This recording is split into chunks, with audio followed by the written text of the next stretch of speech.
To kick off the games for the June Joust, we faced off against the Paris Eternal. Let's take a look at a team fight that lasted eternally on Anubis.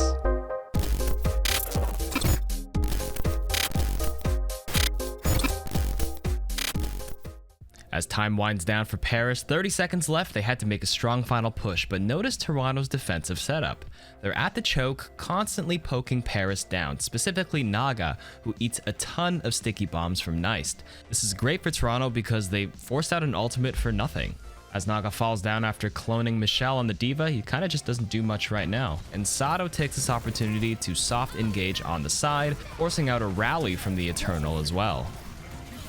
After the dust settles and Sato disengages, Onigod pushes through with the rest of the Eternal to quickly engage with High Noon and try and catch Toronto on rotations, but notice how the Defiant are set up.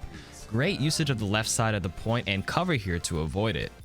Once the High Noon is popped, Toronto goes to work. Hisu uses High Noon, Neist duplicates Zarya, and Sato primal rages.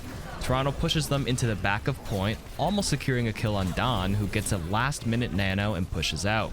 Hisu responds with some great headshots, pressuring Don to circle back, and he ends up eliminating himself on his own splash damage. Elevote gets demeched and Diva bombs, which unfortunately catches just the corner of Michelle, demecking him. But Elevote remechs right beside Michelle and confirms the kill. Crazy how this remech buff from the last patch actually made a huge difference here in this fight. So with Elevote's extra life, he kills Neist now, so it's a 4v5 disadvantage for Toronto.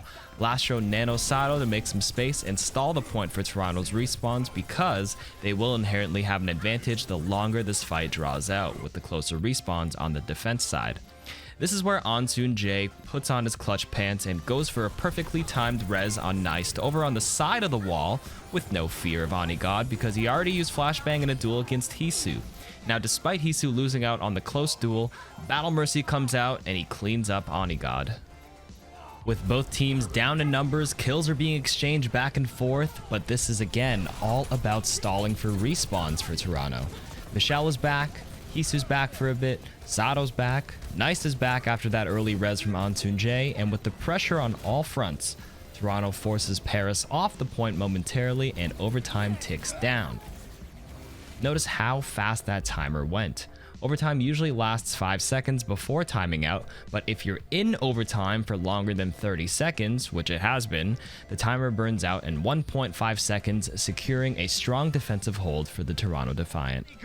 What are we seeing here? Elevote trying his darndest to stay back into this fight as well. The peel is there, the damage is there, but they're not quite getting the kills as of yet. Down with the power driver into the backline does remove the Mercy from the equation. That might just be enough, but now the rally comes through. Paris desperate to search for an option here. They're finding the pickoffs eventually. Players still stumbling in though as Toronto Defiant just want to keep this one going. The demech, but the self-destruct does well and it pushes them off the point. They don't quite touch 82%. They were so close to making that happen. And that's it for this episode. Subscribe to the channel and click the card to watch other episodes of this series.